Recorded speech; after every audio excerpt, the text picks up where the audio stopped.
Don't cruise after 60 without watching this. New 2026 rules could stop you.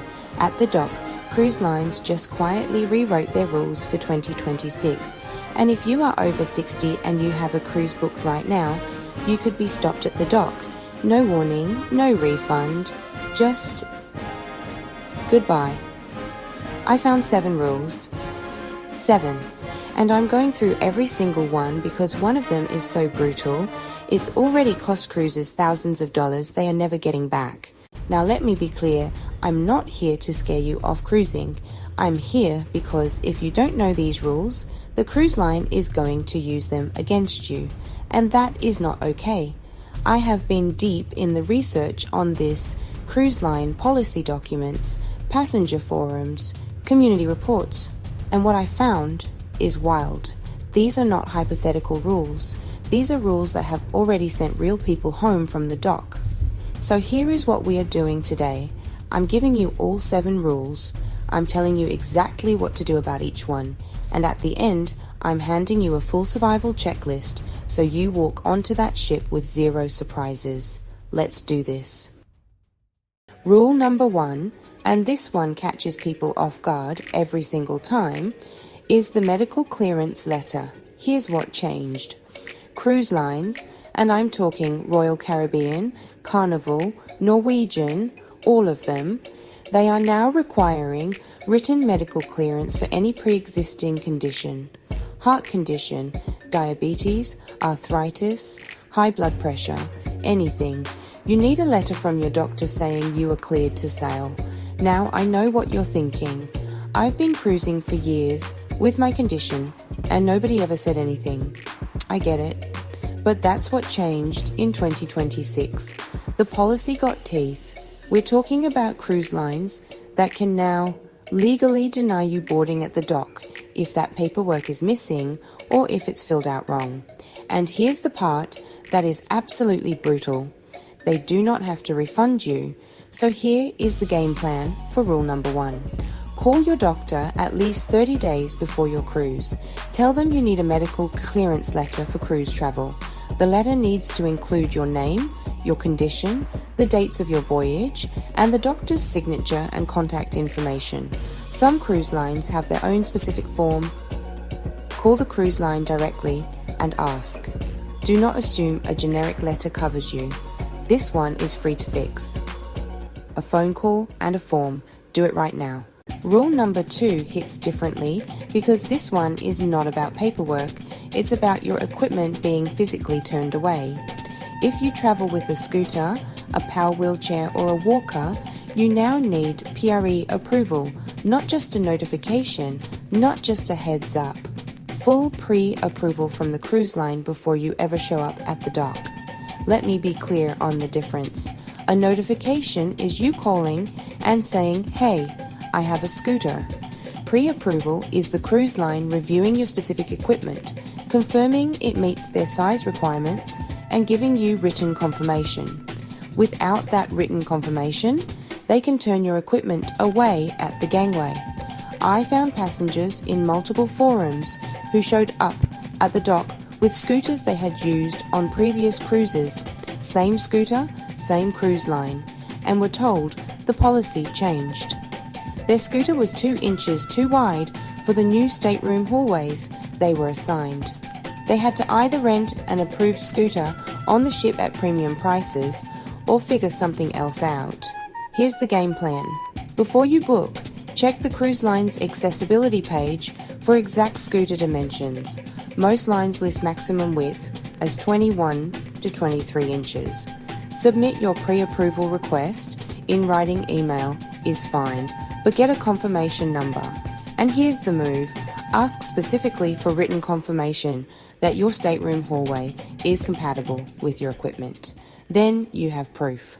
Rule number 3, and this one surprised even me when I found it, travel insurance is no longer optional for many travellers over 65. Several cruise lines updated their booking terms in late 2025 and into 2026. And what those updates say is this: for guests 65 and over on voyages longer than 7 nights, travel insurance coverage is strongly recommended and in some cases required before boarding is confirmed. Now, I know strongly recommended sounds like a suggestion. It is not a suggestion when the agent at check-in asks for proof and you don't have it. I found documented cases, real people who were pulled out of the check-in line and told they could not board without proof of coverage. And travel insurance is not expensive when you buy it early. We're talking $150 to $300 for a week-long cruise that is nothing compared to the cost of your entire vacation being wiped out. Here is the game plan. Buy travel insurance the same day you book your cruise, not a week before the day you book. Why? Because policies that cover pre-existing conditions have what's called a look-back window, and if you buy the insurance within 14 to 21 days of booking, that window protects you. Buy it late, and your pre-existing conditions may not be covered at all. Smash that like button right now. We are only halfway through these rules, and it is already getting real. Subscribe so you don't miss what's coming. Rule number 4 is one that most people have absolutely no idea exists, and it is happening at the dock in real time before you step on that ship.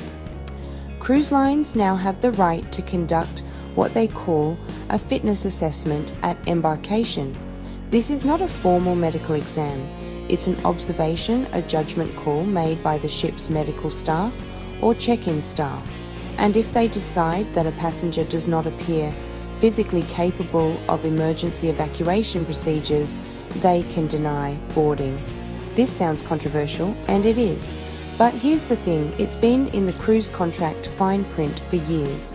What changed in 2026 is that cruise lines are actually using it.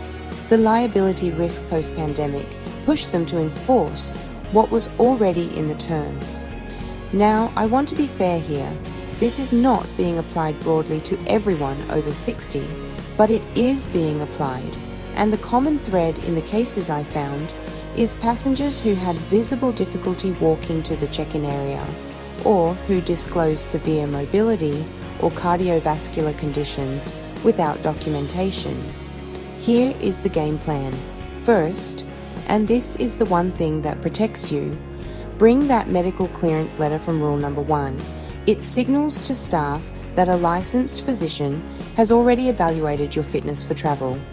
Second, if you use any mobility aid, have your pre-approval confirmation from rule number 2 ready.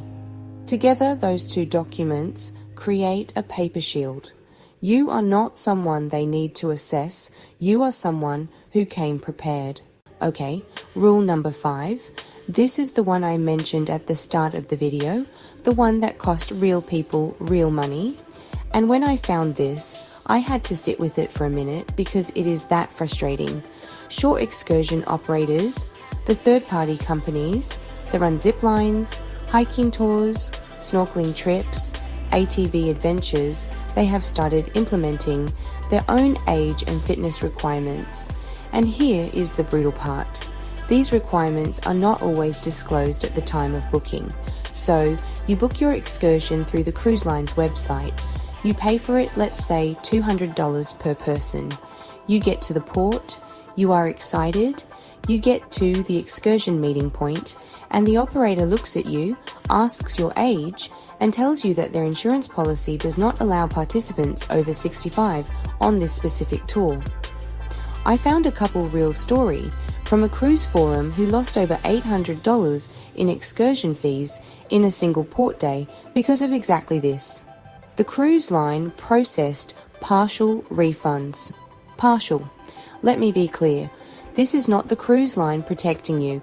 This is the cruise line taking zero accountability for third-party operators who can set whatever rules they want.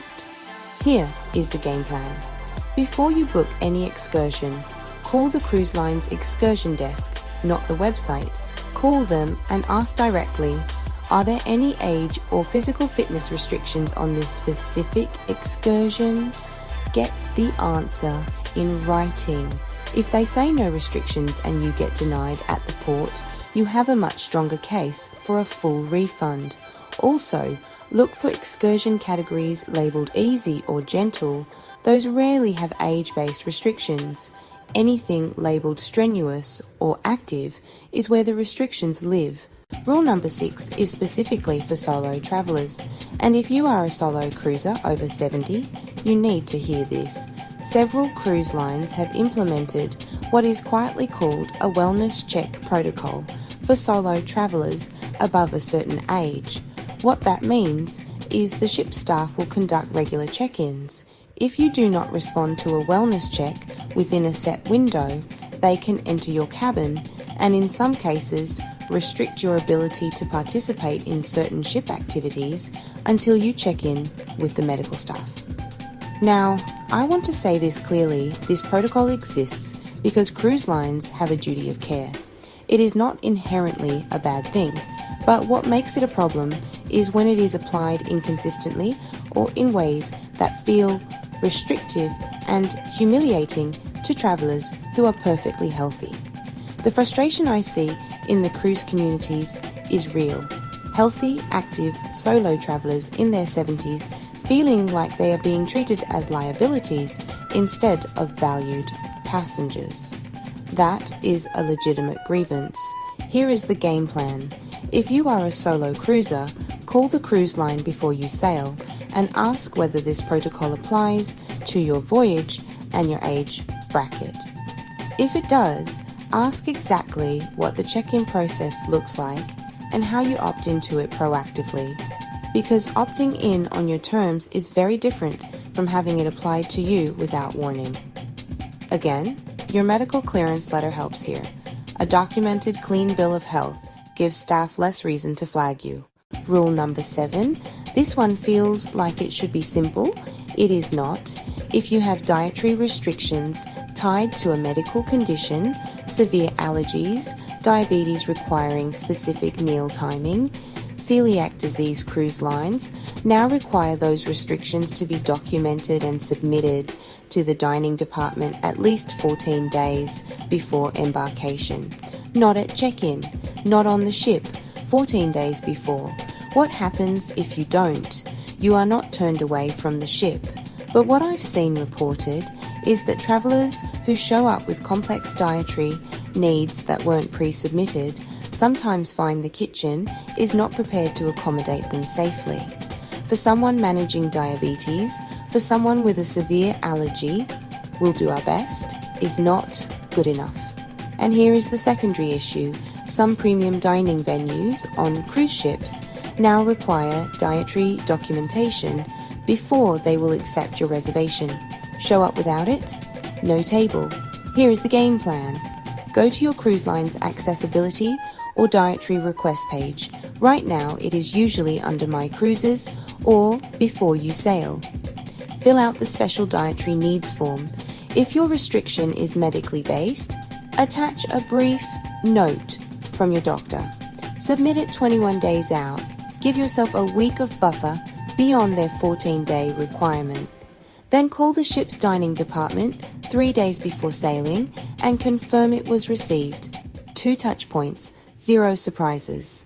Alright, here is your complete 2026 cruise survival checklist. If you are sailing over 60, this is everything right here. Number 1, medical clearance letter, signed, stamped, dated, in your carry-on, not your checked luggage. Number 2, mobility equipment pre-approval, written confirmation with a reference number. Number 3, travel insurance booked within 14 days of your cruise booking, not 14 days before sailing, 14 days after you booked. Number 4, your doctor's letter and pre-approval docs ready at check-in. Your paper shield against the fitness assessment. Number 5, excursion restrictions verified in writing before you pay.